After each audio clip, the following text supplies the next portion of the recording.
what's up, Spartan Nation? Welcome to another episode of the Spartan Nation Podcast.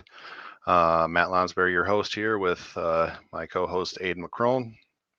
And we're just going to talk about just a few updates on what's going on with Michigan State athletics right now. As always, feel free to drop questions in the comment section, and we'll answer as many of those as we can. And with that, we'll get started. So this is our first chance that we've had live since Payton Thorne committed to Auburn. It seems like it's been forever ago now because it's been almost a week, but our first chance to talk about it live. So, Aiden, I think this was kind of the expected destination. I think as soon as Payton hit the transfer portal, it seemed like Auburn was the first school that was started to be mentioned. And so not a major surprise, I don't think, but just to your reaction to Payton heading to an SEC school, and what do you think the fit is like down there? Yeah, I mean, Auburn got a new head coach this offseason, Hugh Freeze. Uh, I mean, a lot of people will remember him from the times he was at Ole Miss. Besides the scandals on the field, he did beat Alabama twice.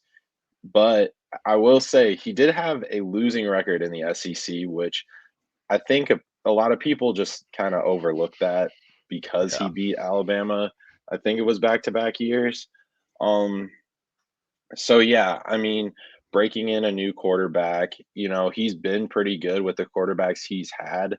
And a lot of them, weren't pro guys, but he has turned them into serviceable players. And obviously, we learned later or earlier this spring that Peyton Thorne was dealing with injuries basically all of last season. And, now that he says he's healthy, how will he impact Auburn this upcoming season? Because it seems to me that Auburn staff feels like a healthy Thorne can help them win, or you know give them what they need in year one of a new head coach.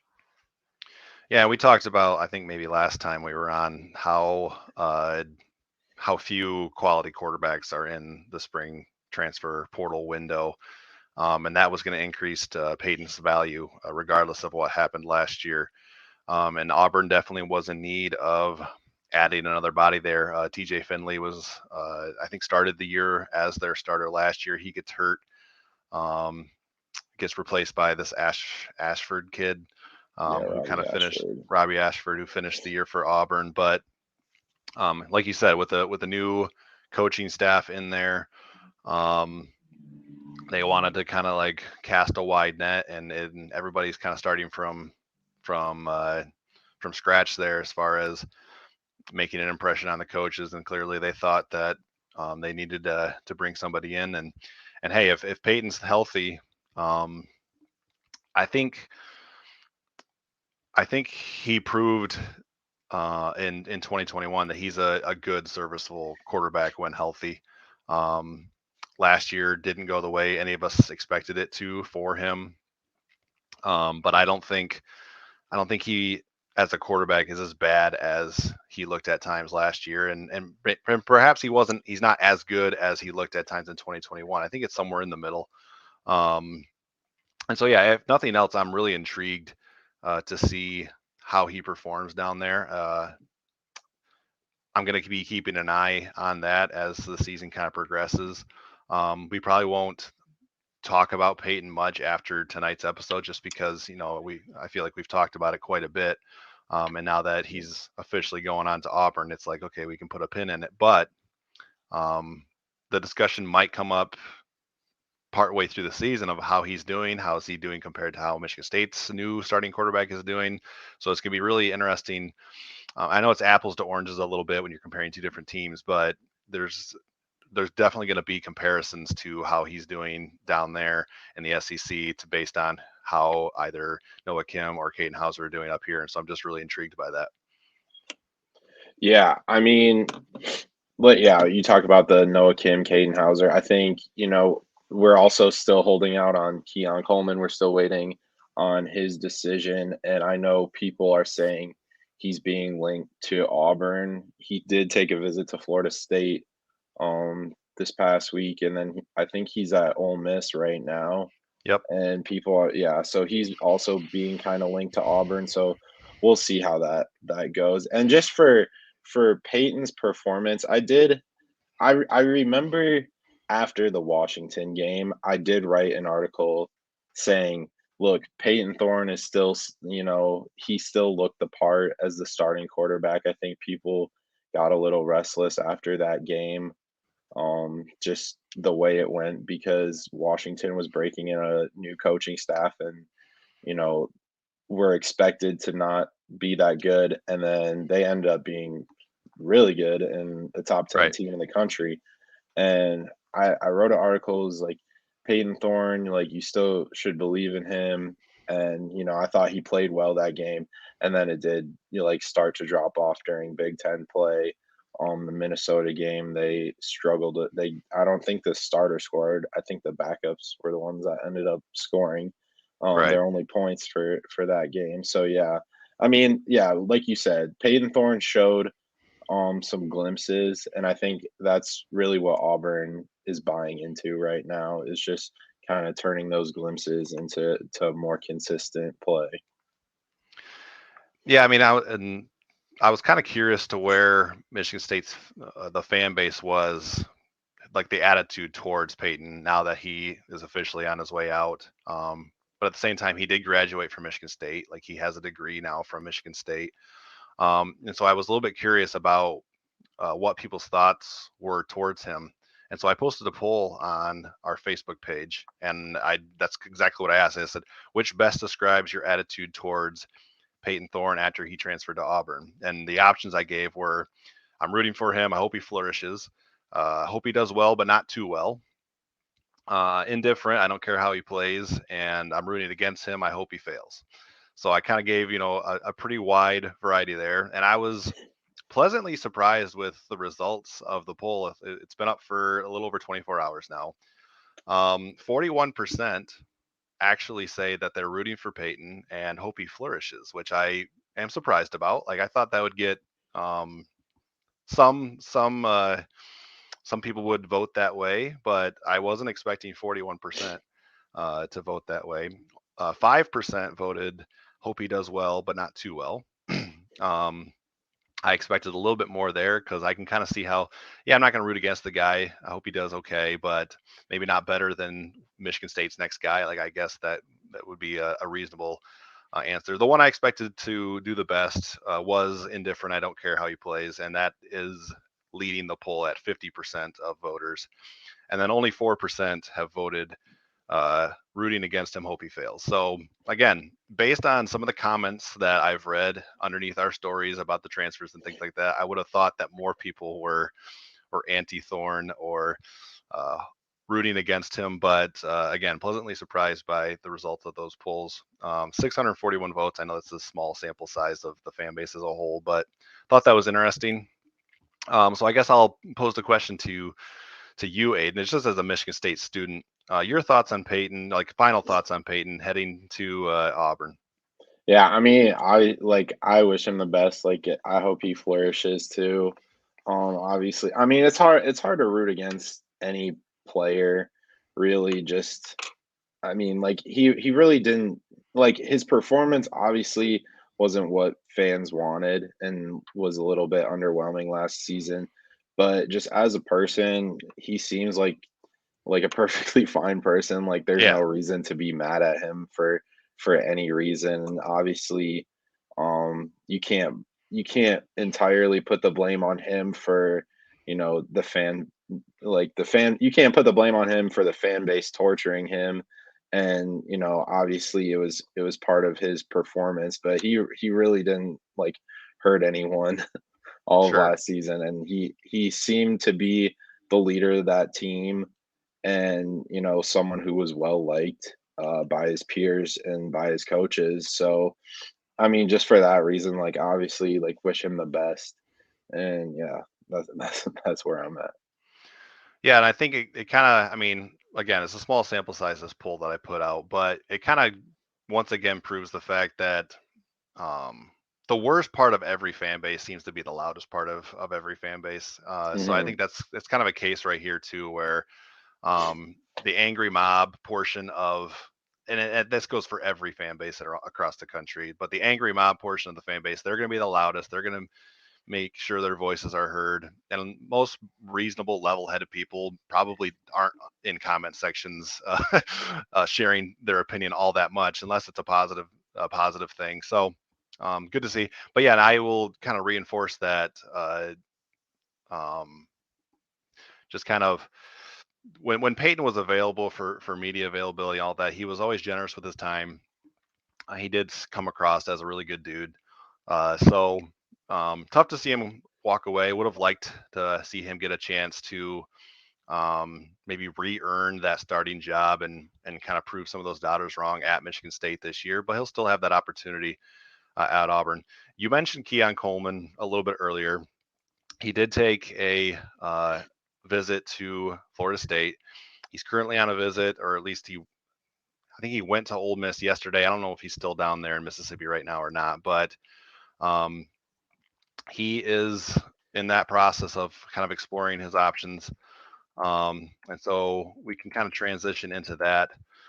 Uh, I guess my perspective is when Keon first entered the portal, there was some rumblings about, Michigan State still has a shot here to reel him back in, maybe with an NIL offer or something of that nature.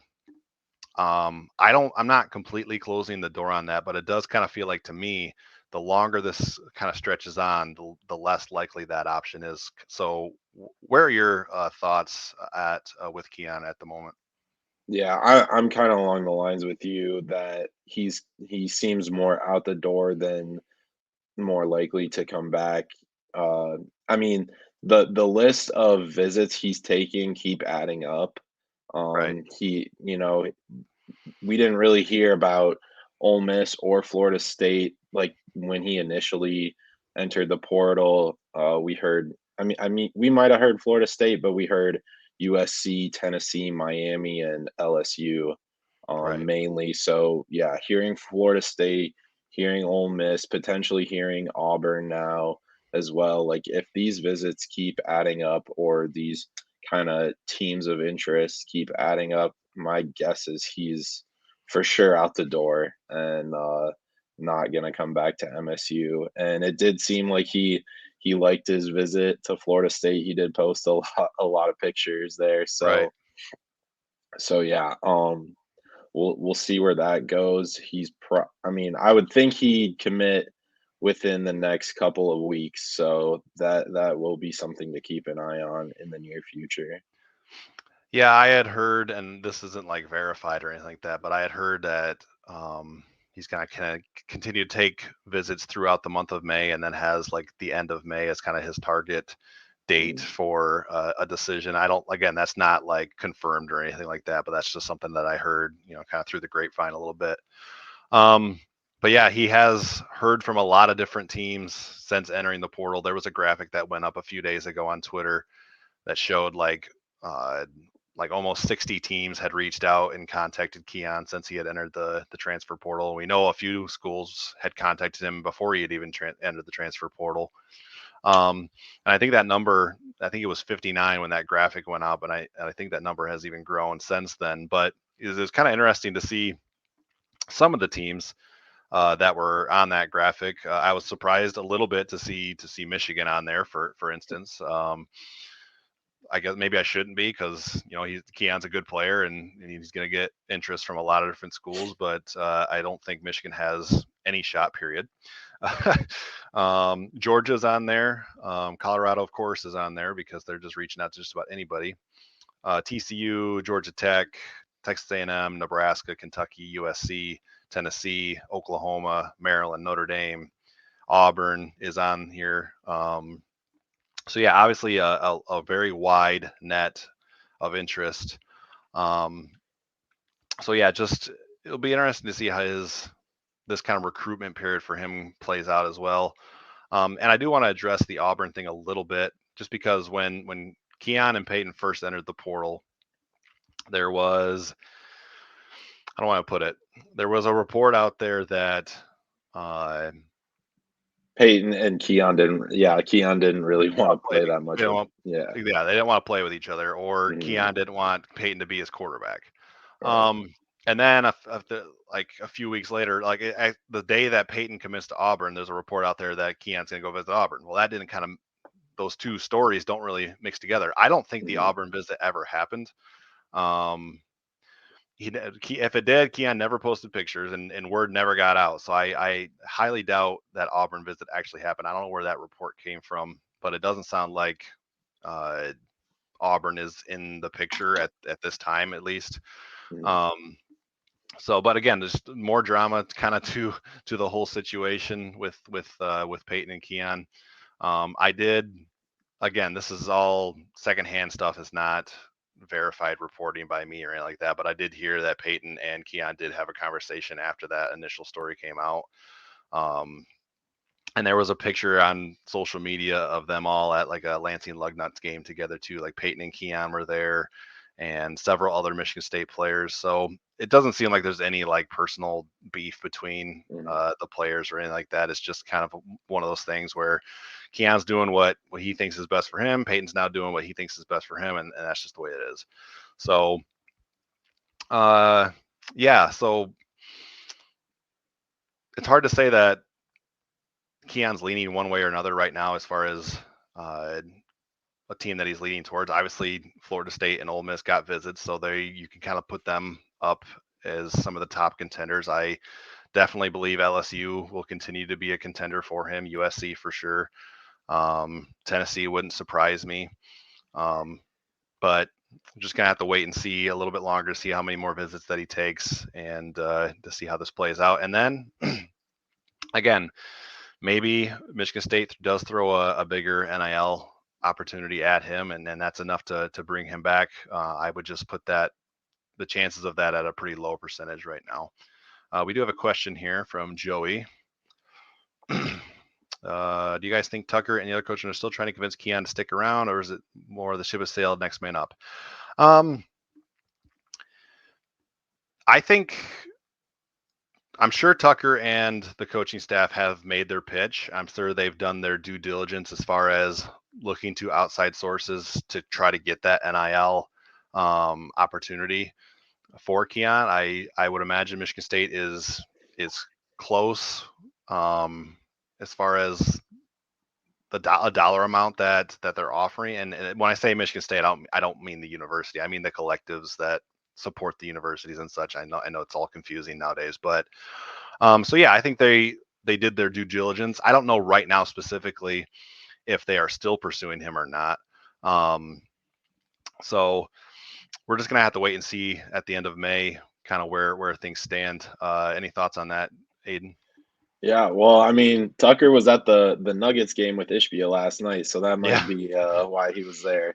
But yeah, in all seriousness, I think they are trying, but I don't think they're, pushing or like over trying. I don't think they're holding their breath really on that. I think they're moving, looking at the portal, looking for other options potentially that are more of players that will be guaranteed to come play with them next year rather than kind of not really play a game, but in a sense, but play a game of just kind of, with Keon because because yeah, he did say he's looking at his options, but I do think he is more out the door than coming back. right. Um, Kind of sticking with Michigan State's wide receiver room as it stands right now. Aiden, you wrote an article pretty recently. I haven't published it yet, but about Michigan State's wide receiver room and how things look right now. What's your perspective on that heading into summer conditioning? I know Michigan State is still exploring some wide receiver options in the portal, but um, I guess you share your insight on who they're pursuing in the portal, who's already in the room, young guys coming up. What are your thoughts? Yeah, so I mean, just to start for who's in the room, obviously you have Trey Mosley. He's the veteran there. He could potentially be one of the team captains this season. He's one of the older players just in that offense in general. and then you got a lot of guys who are young, or you got a lot of guys who are inexperienced. So you have players. I talked about the 2022 class. Obviously, Jeremy Bernard transferred to Washington, but you do have three other receivers in that class. You have Antonio Gates Jr., Tyrell Henry, and Jerron Glover. And all three of those players have really uh, been catching fans' attention and coaches' attention in the off season so far. Uh, Glover had some nice plays in practice that the team posted. Obviously, Gates had that big catch at the end of the spring practice, the open practice, and then Henry has really kind of played the most so far. He played a lot on special teams last year. He's My guess is he's going to be the main kick returner and punt returner next season for MSU. And then, all three of those guys could definitely play. And then you got older players who are kind of waiting for their opportunity. You have Christian Fitzpatrick. He's a transfer from, I want to say he transferred from Louisville in 2021. So he's a guy that's really waiting for his opportunity, who probably could have gotten some offers and gone elsewhere, but he's stuck with it here. So you could look for him this season. And then yeah, they're exploring the portal still. I know for the 2024 class, they're getting some recruits that or they're looking at some high four stars there. I know a lot of recruits and players have a lot of respect for Coach Hawkins, the wide receivers coach. Seeing that Jaden Reed got drafted in the second round last season, then Jalen Naylor in, I want to say, the sixth round in the 2022 draft. And Naylor has really gotten an opportunity to play in Minnesota and will probably be on their roster again this season. So, I mean, the fact that they just got two NFL guys, or two guys drafted into the NFL back to Yeah. back years, I think there's some respect, and he's really gaining some steam and credibility on the recruiting trail. And then just the way these guys are developing. I mean, he developed Keon Coleman, so just in that sense, I think they're going to be fine no matter what, as long as Hawkins is there. Yeah, we're getting a question about. I think is it Harrell, the wide receiver from Alabama. I I think that's his I last can't name. remember his last name.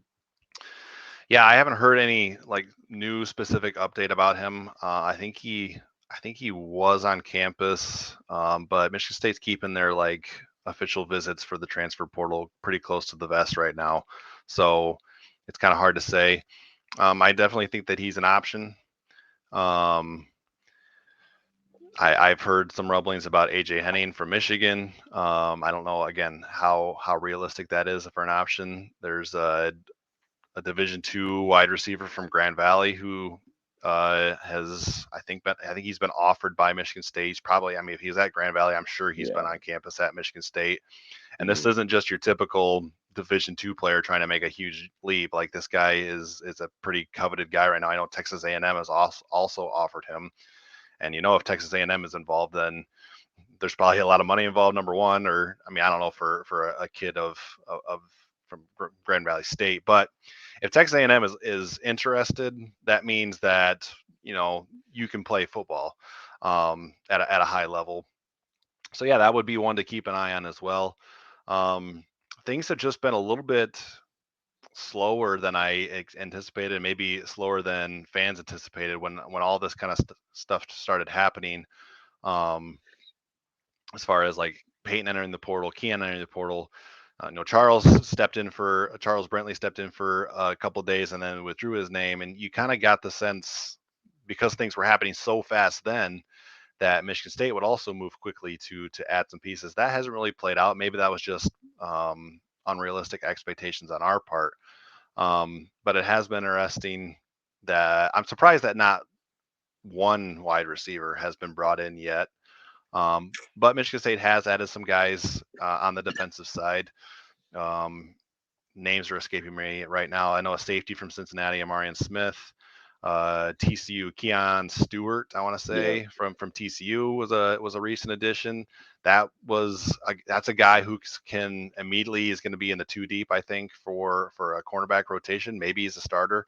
We'll see how that plays out with some other guys there. So yeah, it's kind of still a bit of a wait and see approach with Michigan State and who they're exploring at wide receiver. I would be stunned if they don't add somebody in from the portal to add to their wide receiver room. But to your point, Aiden, and back to the guys who are currently in the room, Tyrell Henry, I know, is a guy who generated quite a bit of buzz during spring practice.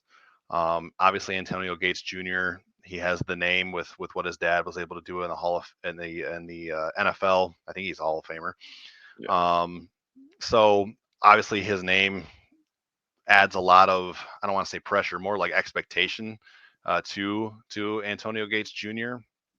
But also, he's a guy who throughout his life um, has worked on his game throughout. Like if you're the son of an NFL player and you have a desire to play football, you have access to just so many opportunities that most young kids don't have, and so there's a lot of expectation there, I'm sure. The interesting thing about Michigan State's wide receiver room is that Mosley's a pretty proven guy in the slot.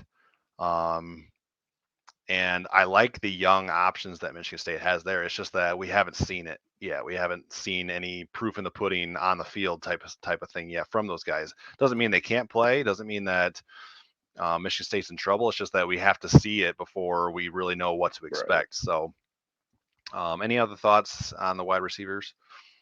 Yeah, I know they're still working on I remember his first name is Jade, the guy from Grand Valley. He's kind of a more Keon esque player. He's 6'4". He's got a large frame.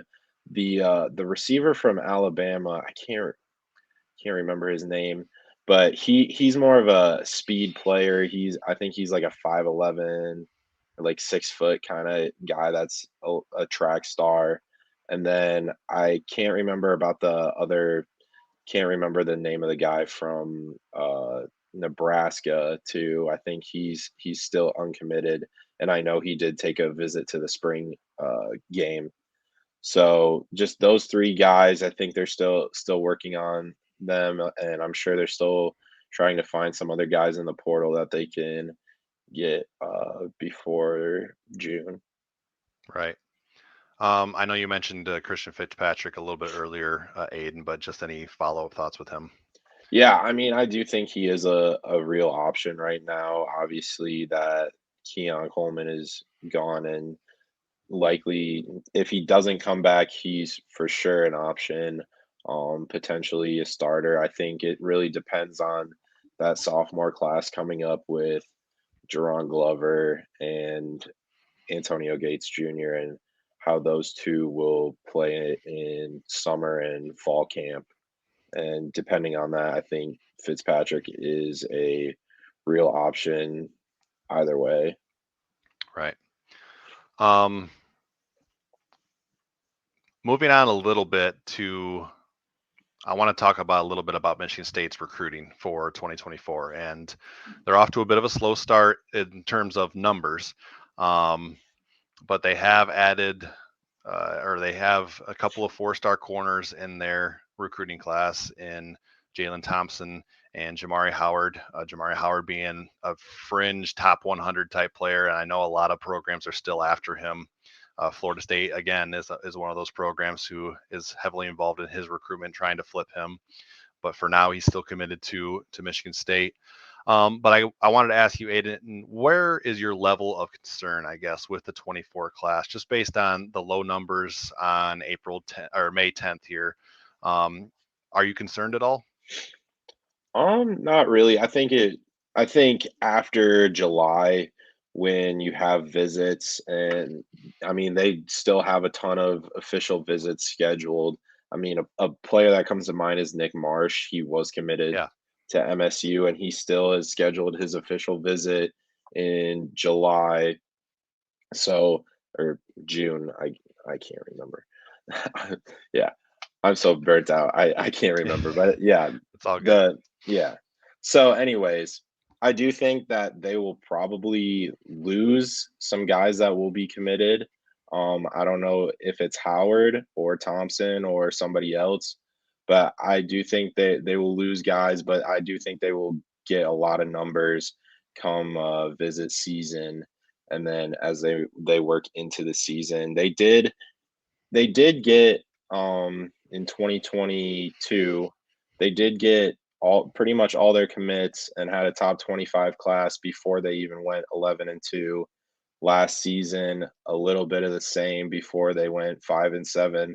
They had most of their class filled out. So I do expect them to gain a lot of commitments within the next 3 months, and just yeah, taking those official visits, getting to know those that coaching staff, and the coaching staff getting to know those players better. I think the one thing we've heard that's consistent about this coaching staff is how much they're liked by all the players that come there. I Yeah. think there's a lot of external factors that are the reasons why they're not getting higher numbers, but I wouldn't expect a top 25 class again, but it wouldn't surprise me though if Mel Tucker has another top 25 class, because they have been recruiting better than ever within the past 2 years.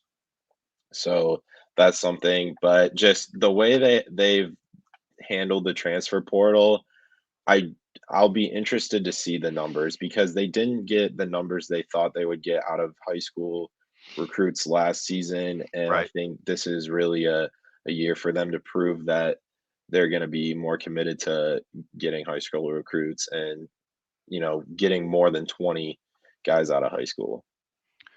Right. And just wanted to give a little shout out to Jot Bear for answering it. Nick Marsh is taking an Yeah. official to Michigan State in June and will make a decision in July. So thank you, Jot Bear. Um, yeah. So honestly, like obviously with recruiting, how you finish is much more important than how you start. Like you can Mhm. start out great, but if you lose, if some guys slip midway through, and then on signing day you lose a couple more, like that's not great. Like starting well in April didn't do a whole lot of good. And so I say that to say, if Michigan State finishes well, nobody's going to remember that on May 10th they only had 4 commitments. Mhm. Um, and they do have, like you said, some guys who can change the narrative of this class really quickly. One of those guys is Zadavian Sims, who announced today a top 5 that included Michigan State, Oklahoma, Oregon, Vanderbilt, and TCU. Vanderbilt's kind of the strange one in there for me, but just that's just me talking. And he's going to make his decision on May 20th. He's an Oklahoma native, so obviously the Sooners are going to be tough to beat for Michigan State. Anytime Oregon's involved in a recruiting battle, you know that's going to be tough to beat them too, because Oregon has deep pockets. Um, and so depending on how badly why they want a kid, that can be a tough obstacle to overcome. Michigan State still has 4 crystal balls on them for Zadavian Sims, though I think it's important to note that those crystal balls were placed in November.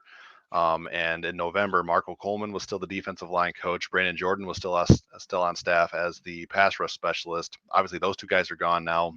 Bring in Dyron Reynolds, who early reports on him is that he's connected well with players, and then he's connected well with recruits as well.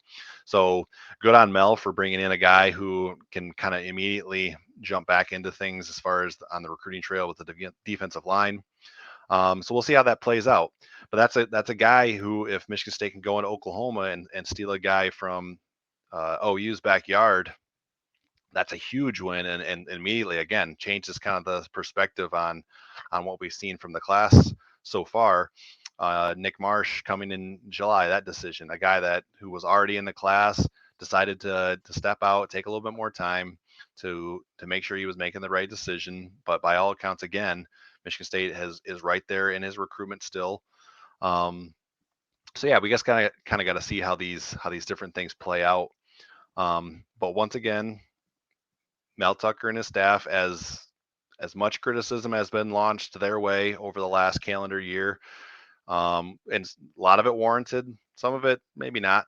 But again, they continue to be in these recruiting battles for high profile guys and guys that Michigan State typically didn't go after under the previous regime, and in regimes past. So we'll see how that plays out for the program as a whole. But just being in the conversation, there's something to that. So, um, what are your thoughts, I guess, on Zadavian Sims, Nick Marsh, where those guys are at in their recruitment? Yeah, I mean, I think Nick Marsh, he committed pretty early. So I think he's just exploring other options. I mean, I think it's kind of up in the air right now. It's a little too early still to decide where, or like kind of predict where he's going to go. I think Sims is in the same boat. I know there's a question about if Sims commits, do you think Stone commits? Yeah, So they go to the same trainer in yeah, Oklahoma. They don't play high school together, but right, they do go to the same trainer, and that is the same trainer that By Job went to. So that there's kind of a little bit of a connection between Mel Tucker and that there's this little gym in rural Oklahoma that all these 4 and 5 star linemen go to. So yeah, I think just for in that sense, I do think MSU has a leg up in terms of having the connections. Now, if you count in the other factors like you were talking about, competing with the Oregons, the Oklahomas for NIL, I think that's a whole different ball game, but also a very large factor in this day and age of college football. But I do think Sims would recruit Stone. I don't see why not. Um but yeah, I think they're two very separate players, and yeah, I don't really have enough details on that to say how close they are. But yeah, I know they're both looking at a lot of similar schools. I know right. Stone it's pretty clear he's down to Oklahoma, MSU, and I think there's one other school is like Miami or somebody like that, Right. that he's really looking into. Yeah, I'll just say on that, and I wrote a story today once Zadavian Sims put Michigan State in his top five.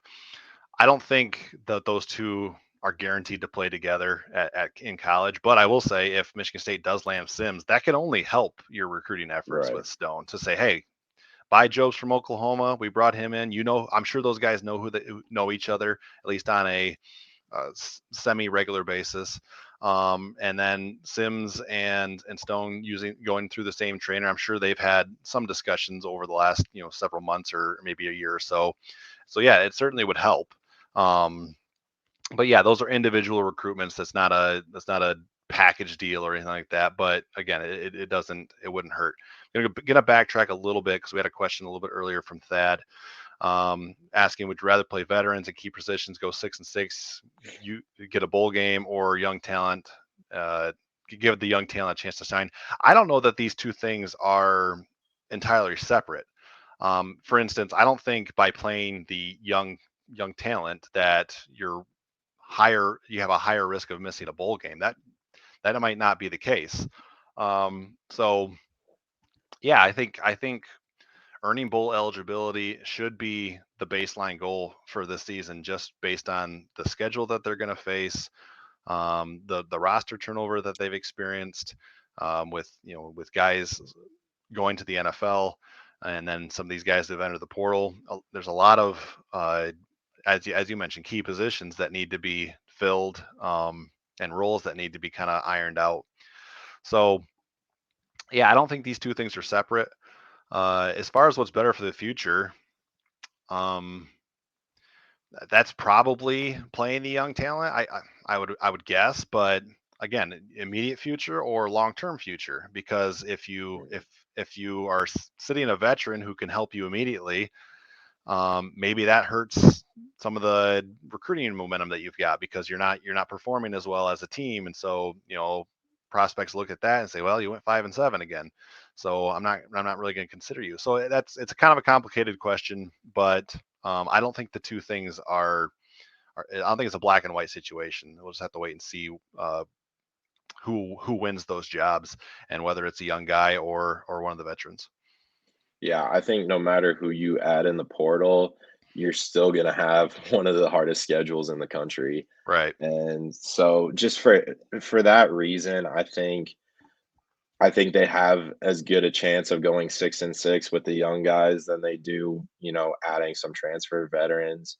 And guys who are still available probably most of the time it means they either transferred really late or teams aren't as interested in them, or a player is looking to start on a team when the coaching staff feels that they're kind of more insurance players. So just all those reasons, I think playing the young talent is definitely going to help them more, just this season, and then in the near future, in the future for years to come as well.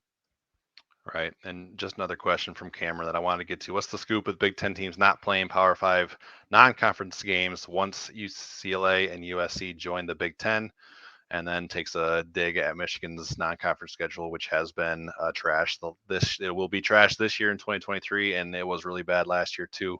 Um, I didn't. I've heard this kind of buzz on social media with Big Ten scheduling. I haven't read the article yet, or have you, Aiden, about what's going on with the Big Ten scheduling? No, I have not. I've heard just a little bit, but I haven't really looked into it yet. So, but I will say, just kind of on a broader sense, with realignment going on across, with Texas and Oklahoma headed to the SEC. Obviously, the West Coast teams coming over to the Big Ten. I hate realignment. I really do. I'm a traditionalist when it comes Yeah. to college football. I wish Texas A&M was still in the Big 12 and they were playing Texas every year. I hate the fact that Bedlam, Oklahoma and Oklahoma State is in jeopardy because Oklahoma's leaving the Big 12 for the SEC. I think about it this way: like, can you imagine if Michigan and Michigan State didn't get to play every year? Like, that would be horrible. As for somebody who grew up in the state and grew up watching that game, I would hate that. And so I can only imagine how natives of Oklahoma feel about that. Um, at the same time, I understand why realignment is happening. It's all about television revenue and those contract deals that these conferences are getting from ESPN and Fox and CBS and these bigger TV networks. That's what it's all about. And so I understand why it's happening. I hate that it's happening. Um, and yeah, this is gonna be one of the things that is impacted by that, because, like, for instance, if a Big Ten team, or let's just throw we'll use it for Michigan State. If Michigan State has its Big Ten schedule come out and they've got to play USC and Ohio State and Michigan all in the same year, yeah, you're not going to go schedule an SEC opponent. You're not going to go schedule TCU or Baylor or one of these other opponents that you like. For instance, we got to see Michigan State go over to Oregon a few years ago, and then Oregon came to East Lansing for a home and home. Those things are going to go away because, like, your schedule's already challenging enough that you don't need to go out of your way to schedule tough opponents. Michigan State, unfortunately, is kind of being uh, punished a little bit for that this coming year. They got Washington on the schedule again, in addition to Penn State, Ohio State, and Michigan. Like, that's another potentially top 10 preseason team that you willingly scheduled. I admire the guts that it takes to go schedule a Power Five opponent out of conference. I would like to see more of that, but with this realignment stuff, you're just going to see less and less. And I think that overall is a net negative for the sport. Yeah, I mean, I think I'm with you on that. I don't really like realignment at all. I'm kind of anti-playoff expansion as well. I think I am going too. to 12 teams or even 8 teams is a little ridiculous. But I know, looking at it, I think what they're gonna end up doing is going to pods. So they're gonna do pods of 4 and have 4 divisions in the conference, and then kind of go from there. So you'll have 3 teams that you'll play. Excuse me. You'll have 3 teams that you'll play every year, and then you'll kind of rotate pods and stuff. I think is a little bit like the NFL in that sense. But yeah, I wonder how they'll do that, and then also how they'll handle that with the Big Ten championship. I don't know if they'll take just the teams with the two teams with the best records, or they'll do a 4-team kind of Big Ten championship and then lead to the playoff. I think, I think at the end of the day, the NCAA and just college football kind of top top teams and stuff, they want to play more games and get more revenue. So that's really what they're going for. So I think just I don't like it, but I think it devalues a lot of the regular season games, and but they want to see more games because that gets them more money. Right.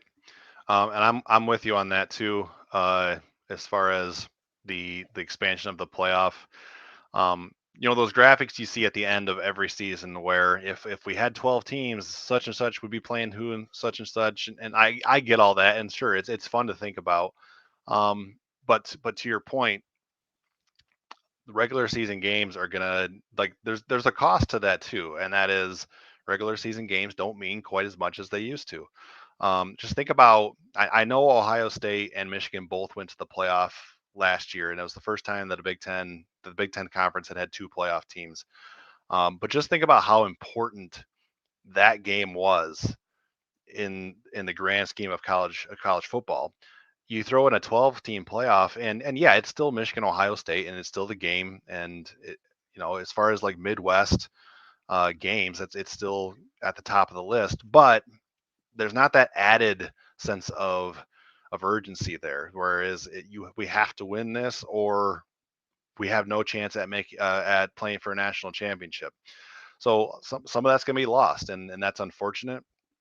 Again, I understand the reasons, but and we're going to get some good matchups too. Like there's positives and negatives to just about anything, but yeah, overall, if I was the king of college football, I would not have expanded to 12 teams, but I'm not the king of college football. We had a couple other questions here. Another one from, let's see. Oh, just a good point. A good point here from Keys to Wisdom. If we played Miami, Ohio at home instead of Washington on the road, we go to a bowl game. That's a good point.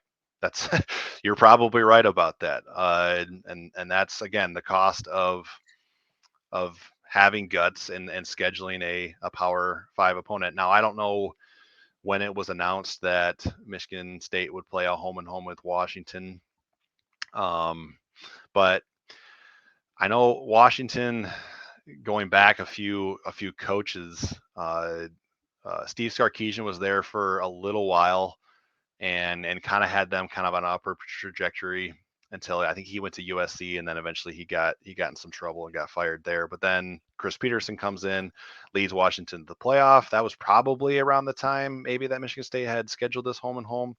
So that was a good program. My point is, I think Washington was already kind of on its way back up when Michigan State added them as a future opponent. And then they dipped with I can't remember his first name, but his last name was Lake. It was Jim Peterson's Lake. Jimmy Lake. He was Chris Peterson's defensive coordinator. He was there for a year, got fired. They could just kind of tell things were going down quick. And then they bring in Kalen DeBoer, and he kind of hits a home run in his first season, leads them to 11 wins. So yeah, it's unfortunate that Michigan State's being punished for being bold, but the solution to that is pull off an upset. And then if that happens, all of a sudden you're probably 3-0, having beaten Central, Richmond, and then if you pull an upset against Washington, and all of a sudden you're kind of knocking down the door of the top 25 again. Wouldn't that be something? Some way Yeah, to start the regular season this fall. definitely. So, but a good point by Keys to Wisdom there. Another question we had from Kyle. Over under is 4.5 games. I think that was on Caesar Sportsbook, had the win total at 4.5 game, which obviously is discouraging. I think heading into last season, I want to say the over under was at 7.5. And I would have bet the over last year. I was kind of in that 9-3, 8-4 range last season. So that I'm not a gambler, and that kind of goes to show why I'm not a gambler, because I would probably get addicted pretty quickly, and I would probably lose a lot of money. So that's why I don't do it. But yeah, what are your thoughts on the over under, Aiden? 4.5. That seems, again, I'm probably putting myself out here a little bit, but that seems a little low, even with everything that's kind of Mhm. gone on over the last couple of weeks. Yeah, I mean, I still feel like you're not really an optimist if you take the over. I don't think you're too crazy if you take the over because all you're asking for is 5 wins. So Right. yeah, that doesn't seem like a hard ask. In terms of its importance to recruiting and branding, I don't think it really affects it at all in terms of recruiting high schoolers. I think it affects it a lot more in terms of the transfer portal. I think That's a good from point. what we've seen with uh with Keon in terms of teams will teams have seemed to negatively recruit towards transfers more than high school players at this point in time, just because if you have a player on a team that didn't make a bowl game and they're a proven commodity, I think they're gonna use that against you more than a high school player who's completely unproven. And we did see they pulled in a top 25 class after the COVID year going whatever 2-5, and they got the top 25 class, and majority of those commits were all before the season started. And Right. then last year they held on to a majority of the commits they got even after a 5-7 season. So I think it doesn't really affect their high school recruiting. In terms of brand, I mean, I feel the same way. I think it's really up to kind of the culture of the program rather than kind of Vegas odds to determine how their brand is doing.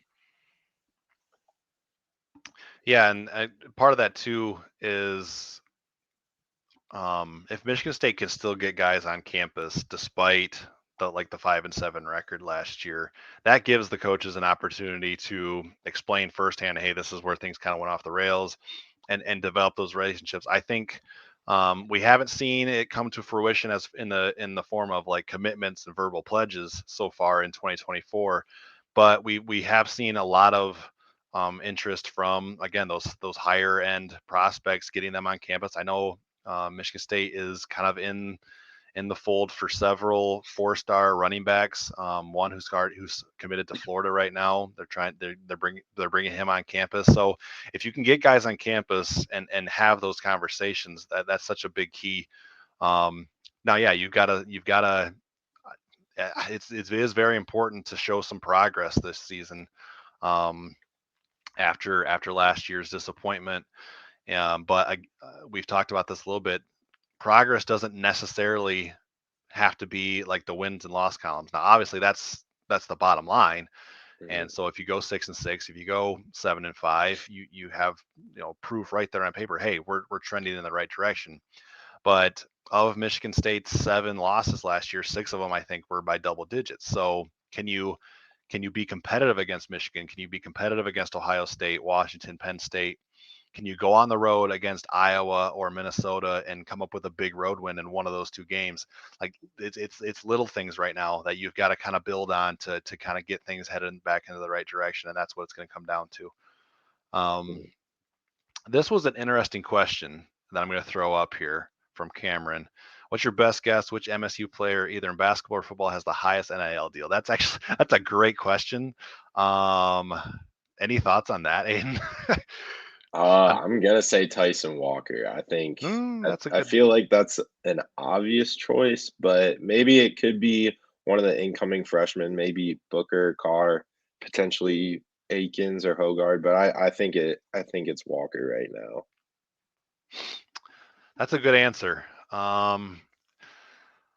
don't know if it's just because, as far as like American sports, football is king, but I kind of tend to think that it would normally be a football player, but with Michigan State being traditionally more of a basketball school, it would make sense for it to be a basketball guy. I think Walker's a good answer there. But to play, not really devil's advocate, but to kind of go the other side and thinking football, man, it's so hard right now just because obviously Keon would have been the immediate answer for football. Right. Payton probably would have been up there, and both those guys are gone. Um, I'm like Hauser's kind of coming to mind, but he hasn't played. Well, he's played like 6 snaps of football, so it's hard to imagine Windman. he's. Windman's up there, but the thing with the tunnel and getting suspended, I don't know. Like maybe that impacted. I Hmm. don't know if it did or not, but so yeah, that's tough. But yeah, I think I would probably lean towards. Um, Yeah, I think I would lean towards Hauser just because he's that 4-star kid and he's generated a lot of excitement. I'm probably way off on that, but that would be my. You said best guess. That's my best guess. So Yeah. for football, um, where would we rank Michigan State's roster versus their opponents? Well, let's go through the schedule. Central, they got a better roster than Yeah. Central. They've got a better roster than Richmond. I think Washington certainly offensively has a better roster. I think defensively you could make an argument. I think between Washington and Michigan State, but Washington's offensive talent lifts them above. Mhm. And then they host Maryland. Yeah, I Uh, think that's pretty split. I think that's a little 50-50 as well. I think they've done well enough in the transfer portal and in high school recruiting and retaining guys that they're pretty even. yeah, I could give the edge to I would probably give the edge to MSU just overall, but Maryland does have a pretty decent squad in terms of what they got in the portal as well for talent. yeah. I mean, the interesting with Maryland is with Tagovailoa coming back. Obviously, they have a huge edge in experience at quarterback. Mhm. But he can be really good, and then he can make a throw that is just like, what are you doing? So it remains to be seen what we're gonna get out of the quarterback position at Michigan State. But yeah, so maybe I'm with you there. I think Michigan State and Maryland's rosters are probably comparative on an equal level. Iowa's next. The funny thing about Iowa is based on like recruiting rankings, they always seemed on defense always seem to outperform recruiting rankings. Mhm. Um, Offensively, that's a whole different story. Right. Uh, so that's an interesting one too. I think I'd give it like talent wise though. I think I think Michigan State MSU, yeah. has a more talented roster than Mhm. Iowa's. Rutgers, I think it's Michigan State, no doubt. Mhm. Michigan has a more talented roster than Michigan State. That's pretty clear. Minnesota, I would give the edge to Michigan State. Yeah. Nebraska, I would give the edge to Michigan State. I think Matt Rule has some work to do with that roster. It's going to take Mhm. him a little while to get that going. Ohio State, obviously, has a better roster than Michigan State. Indiana, Michigan State has a better roster. Mhm. Penn State, I would say Penn State has the better roster. So Yeah. there you go. That's how we would. So based on if roster talent was all that mattered, start at the beginning. 1-0, 2-0, 2-1, close though against Washington. I'll give them Maryland. So 3-1. Iowa 4-1. Rutgers 5-1. Michigan 5-2. Minnesota 6-2. Nebraska 7-2. Ohio State 7-3. Indiana 8-3. Penn State 8-4. If roster talent was all that matters, I would say you could expect 8 wins for Michigan State. But again, you're gonna throw in road games like at Iowa. That's a tough place to play. Mhm. At Minnesota, that's going to be a tough one. So, um, and yeah, like roster cohesion is a huge part of it too, like in chemistry and things like that. Right. But yeah, that was a fun question. So appreciate that. Do we have a field goal kicker yet? Again, Jonathan Kim from North Yeah, Carolina? Kim. He's Yep. going to be joining this summer. Um, that's going to be one of those battles that we'll see. Steven Rusnick, I think, was on campus during spring practice. He Mhm. was kind of the bat. He was on roster last year. So yeah, he'll compete for kicking roles. That's going to be one of those like special teams is one of those question marks that's going to have to be answered this year. So um, another one from Kyle. I think QB room is more motivated than it has been because the job is open. I think we see a hungry quarterback. As long as we get 9 to 10 linemen to play consistently, we're going to be extremely pleased. Yeah, I'm encouraged by just the numbers that Michigan State has at the offensive line. I think I trust Chris Kaplovich. I think he's recruited. I think he's found guys who are under recruited and brought them in and has been coaching those younger guys up.